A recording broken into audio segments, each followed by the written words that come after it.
আচ্ছা বলুন তো আমাদের দেশে বীর শ্রেষ্ঠ খেতাবপ্রাপ্ত মুক্তিযোদ্ধার সংখ্যা কয়জন? নিশ্চয়ই উত্তরটা আমাদের সবারই জানা, ৭ জন। কিন্তু অষ্টম বীর শ্রেষ্ঠ হওয়ার কি কারো সুযোগ ছিল? এমন কেউ একজন কি ছিল যার নাম বীর শ্রেষ্ঠের তালিকায় সবার উপরে থাকার কথা? স্বাধীনতার ৫৪ বছরেও যার নাম চাপা পড়ে আছে গণকবরের নিচে। ১৬ নভেম্বর ১৯৭১ ভোর সকাল, ফজরে আজানের ধ্বনির সাথে সাথে ৪২ সদস্য বিশিষ্ট দাস পার্টি নৌকায় করে রওনা দেয়।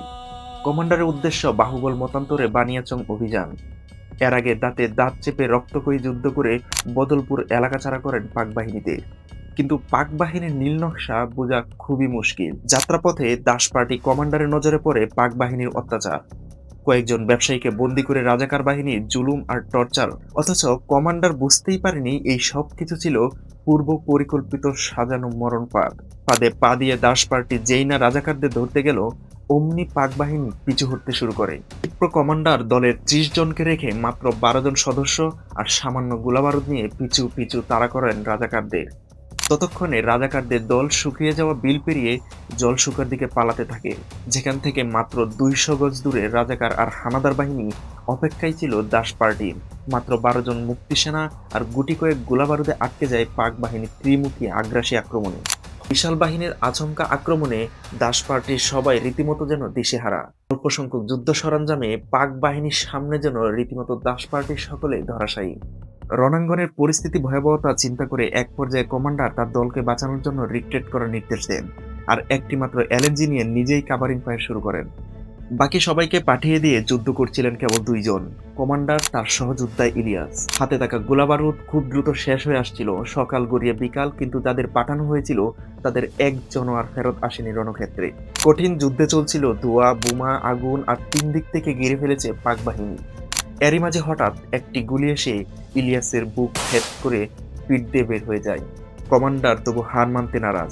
নিজের মাথার লাল কাপড় খুলে শক্ত করে ইলিয়াসের বুক বেঁধে দেন। হাতে তুলে নেন মেশিন গান। এবার সে একা, বাঁচাতে হবে ইলিয়াসকে। সামনে ডানে বামে বিশাল শত্রুবহ। কি হবে এখন? কমান্ডার কি একাই সবকিছু করে ফেলতে পারবেন? বাঁচাতে পারবে কি ইলিয়াসকে? আর কে এই কমান্ডার, যার হওয়ার কথা ছিল অষ্টম বীরশ্রেষ্ঠ, যাকে বীরশ্রেষ্ঠ খেতাব দিয়েও কেড়ে নেওয়া হয়? তিনি সেই অসীম সাহসী আগ্রাসী কমান্ডার, বাংলার মুক্তিবাহিনীর সেই বীর গেরিলা যোদ্ধা, পাক বাহিনীর ত্রাস। ১৯৭১ সুনামগঞ্জ জেলার সীমান্তে বালাটে অঞ্চলে আশ্রয় নেয় কয়েক লাখ বাঙালি শরণার্থী। পাহাড়ার জঙ্গলে অবস্থিত বালাট অঞ্চল ছিল মূলত খাসিয়াদের জায়গা। অসহায় বাঙালি শিবিরের আশ্রয়কে কেন্দ্র করে খাসিয়াদের একদল সন্ত্রাস জনগোষ্ঠী লুটপাট আর অত্যাচার শুরু করতে থাকলেও ভিনদেশি বাঙালি শিবির তাদের ভয়ে মাথা নিচু পরিস্থিতি। সে সময় বাঙালি শিবির থেকে খাসিয়ার সন্ত্রাসবাদের বিপক্ষে মাথা উঁচু করে দাঁড়ায় বাঙালি শিবিরে আশ্রয় নেওয়া এক টগবগে তরুণ, যার সাথে যুক্ত হয় আরো কয়েকজন তরুণ। সবাই মিলে একটি দল গঠন করে। এরপর খাসিয়া সন্ত্রাসী চাঁদাবাজ করতে আসলে সুযোগ বুঝে আক্রমণ করে দলটি। হঠাৎ আক্রমণে দিশেহারা হয়ে যায় চাঁদাবাজ খাসিয়া। অত্র অঞ্চল ছেড়ে পালায় আর কিছু খাসিয়া ধরা পড়ে তাদের হাতে এবং উচিত শিক্ষা দিয়ে মেরে ফেলে সেই খাসিয়া তরুণদের। ভিন দেশ থেকে এসেও স্থানীয় সন্ত্রাসী খাসিয়াদের বিরুদ্ধে আওয়াজ তুলে অসীম সাহস করেছিল যে তরুণ, যার শরীরে পুরোটাই ছিল কলিজা, সেই তরুণই হলো আমাদের জগৎ জ্যোতি দাস। এক সময় যে হয়ে উঠেছিল পাক বাহিনীর ত্রাস। জগৎ জ্যোতি দাস, ডাকনাম শ্যামা। হবিগঞ্জের আজমেরীগঞ্জ উপজেলার জলশুকা গ্রামে তার জন্ম। ৪ ভাই বোনের মাঝে জ্যোতি ছিল সবচেয়ে ছোট। পেশায় বাবা ভাই রাজমিস্ত্রি হলেও জ্যোতি দাস ছিলেন শিক্ষিত। জলশুকা স্কুল থেকে মেট্রিক পাশ করার পর আসামে আরো ২ বছর পড়াশোনা করেন। পরবর্তীতে কিছুদিন শিক্ষকতা করার পাশাপাশি চলে গেলেন সুনামগঞ্জ ডিগ্রি কলেজে পড়তে। ইংরেজি আর হিন্দি ভাষায় প্রখর দক্ষ ছিলেন জগৎ জ্যোতি দাস। সেখানে জড়িয়ে পড়েছিলেন ছাত্র রাজনীতিতে। ছাত্র ইউনিয়ন রাজনীতি করা ছেলেটা বন্ধু মহলে সকলে জানত দুর্ধর্ষ সাহসী বলে। যেই সাহসের সাক্ষী হয়েছিল ১৯৭১, হয়েছিল হাজার হাজার বাঙালি।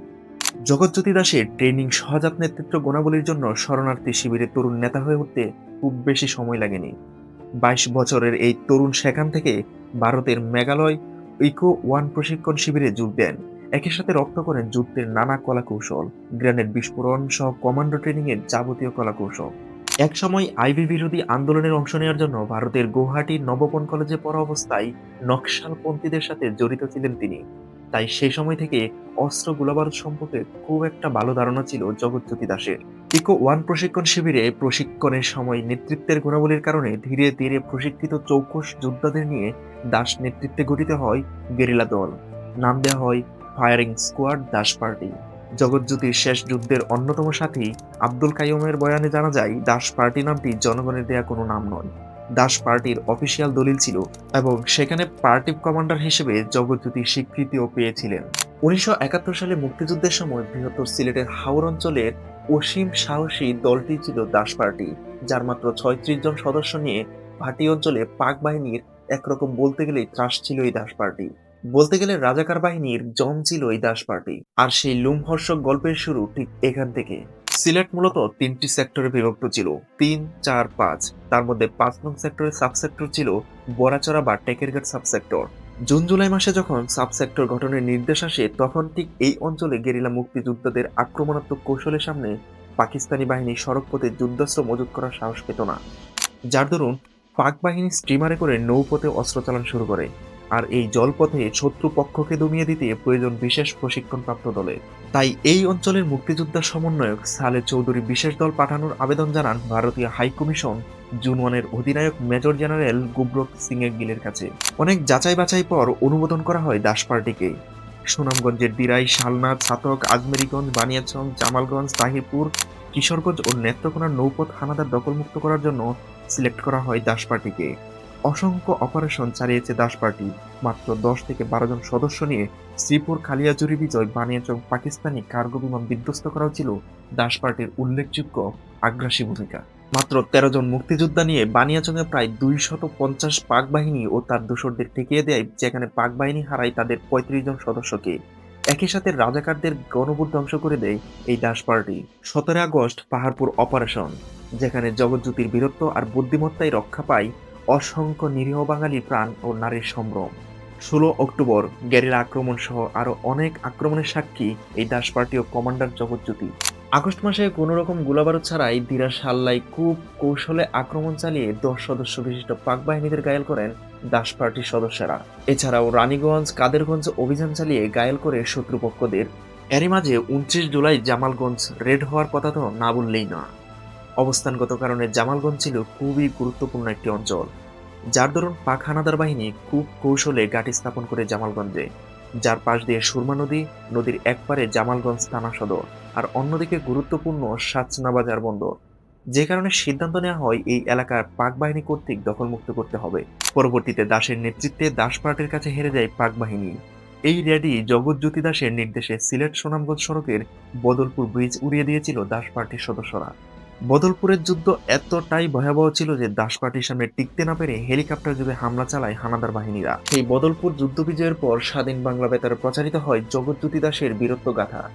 ভাটি অঞ্চলের জয় জয়কার এতটাই তুঙ্গে যে পাক সেনাদের মেইন টার্গেটে চলে আসেন জগৎজ্যোতি দাস। শুরু হয় দাস পার্টিকে ঘিরে ফুল প্রুফ কঠিন নীল নকশা।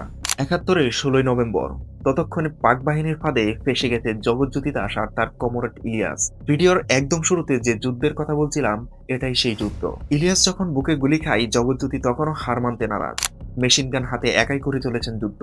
টার্গেট 2টা, 1 ইলিয়াসকে বাঁচাতে হবে, 2 জীবন গেলে যাবে, তবু 1 ইঞ্চিও মাটি চার দেওয়া যাবে না। 3 দিক থেকে যখন পাক বাহিনী তাণ্ডব চালাচ্ছে তখন এক পর্যায়ে ম্যাগাজিন লুট করে শত্রুর অবস্থান দেখতে মাথা উঁচু করতেই একটি বুলেট সোজা জগৎজ্যোতির চোখ বেদ করে চলে যায়। মুহূর্তে চিৎকার করে ডলে পড়ে বাংলার বীর যোদ্ধা। শেষ পর্যন্ত পারেননি তিনি, তবে হ্যাঁ, হার মানেননি। কেউ বলেন তখনও জগৎজ্যোতি বেঁচে ছিলেন। তার মৃত্যু নিশ্চিত করতে ব্যানর দিয়ে খুঁচিয়ে খুঁচিয়ে তার দেহটিকে কত বিক্ষত করা হয়। সমস্ত আঘাত সহ্য করেন নীরবে নিবৃতে বীরের মতো। তবে জগৎজ্যোতি মারা যাওয়া যে পাকিস্তানিদের জন্য এক মহা সাফল্য সেটি তাদের উচ্ছ্বাসে বোঝা যায়। জ্যোতির লাশটা নৌকার সামনে বেঁধে আজমেরীগঞ্জ থেকে জলশুকা পর্যন্ত প্রতিটি ঘাটে ঘাটে উল্লাসের সাথে তারা গাদ্দারের লাশ বলে প্রদর্শন করে। তারপর আজমেরীগঞ্জ পৌঁছে বৈদ্যুতিক কুটির সঙ্গে ক্ষত বিক্ষত লাশটা বেঁধে রাখলো তারা। এমনকি জগৎজ্যোতির বাবা মাকে ডেকে এনে দেখানো হয় বিভৎস জগৎজ্যোতির দেহ। এখানেই থামেনি পাক বাহিনী, ক্রোধের আগুনে পুড়িয়ে দেয় জগৎজ্যোতির বাড়িটিও। ভাসিয়ে দেওয়া হয় তার ক্ষতবিক্ষত লাশ ভেড়ামোহনার পানিতে। স্বাধীনতার মাত্র 1 মাস আগে অসম্ভব সাহসী বীর যোদ্ধাকে হারালো নতুন বাংলাদেশ। বাংলাদেশ বেতারে ঘোষণা এলো জগৎজ্যোতি হবেন স্বাধীন বাংলাদেশের প্রথম বীরশ্রেষ্ঠ। তবে 8 নম্বরের জায়গা হলো না তার। কিন্তু কেন? কি ছিল তার অপরাধ? আজ যখন আমরা পাঠ্যপুস্তকে 7 জন বীর শ্রেষ্ঠের নাম পড়ি, তখন জগৎজ্যোতি দাসের নামটি আর খুঁজে পাওয়া যায় না। বৈদ্যুতিক খুঁটির সাথে বেঁধে রাখা জগৎজ্যোতির লাশের ছবিটি পরবর্তীতে all India, BBC, voice of America সহ বিভিন্ন মিডিয়ায় ব্যাপকভাবে প্রচারিত হয়েছিল। গোটা বিশ্ব দেখেছিল আমাদের এক বীর সাহসী যোদ্ধা জগৎজ্যোতি দাসকে। স্বাধীন বাংলা বেতার কেন্দ্রে ঘোষণা করা হয় জগৎজ্যোতি দাসকে মরণোত্তর বীর শ্রেষ্ঠ উপাধিতে ভূষিত করা হবে। কিন্তু তার হলো কোথায়? 1972 সালে তাকে দেয়া হলো বীর বিক্রম উপাধি। এই পুরস্কারটিও বাস্তবে প্রদান করা হয় আরো 2 যুগ পরে। স্বাধীনতার পর কেন এই সিদ্ধান্ত নেওয়া হয় তা আজও অজানা। তবে ধারণা করা হয় স্বাধীনতার পর নির্দিষ্ট কমিটির মাধ্যমে খেতাব প্রদান করা হয়েছিল, যেই কমিটির প্রত্যেক সদস্যই ছিল ডিফেন্স সদস্য। ফলস্বরূপ বীরশ্রেষ্ঠ খেতাব দেওয়া হয় শুধুমাত্র ডিফেন্স যোদ্ধাদের, যাদের র্যাঙ্ক অনুযায়ী, যেটা পুরোদস্তর একরকম বৈষম্যই বলা যায়। আজ 16 ডিসেম্বর 2025, স্বাধীনতার 54 বছর, অথচ জগৎজ্যোতি দাসের নামটাই আজ অব্দি অনেকেই জানে না। সেখানে জগৎজ্যোতি দাসের নামে সাধারণ পদক হওয়া তো দূরের কথা, একটি ফলক কিংবা একটি স্তম্ভ অব্দি হয়নি। হয়েছে নামে মাত্র একটি লাইব্রেরি। নামের মতোই দেশকে আলোকিত করে নীরবে নিভৃতিতে হারিয়ে গেছেন জগৎজ্যোতি দাস, একজন বীর লড়াকু গেরিলা যোদ্ধা, সত্যিকারের এক দেশপ্রেমী, ওয়ান ম্যান আর্মি।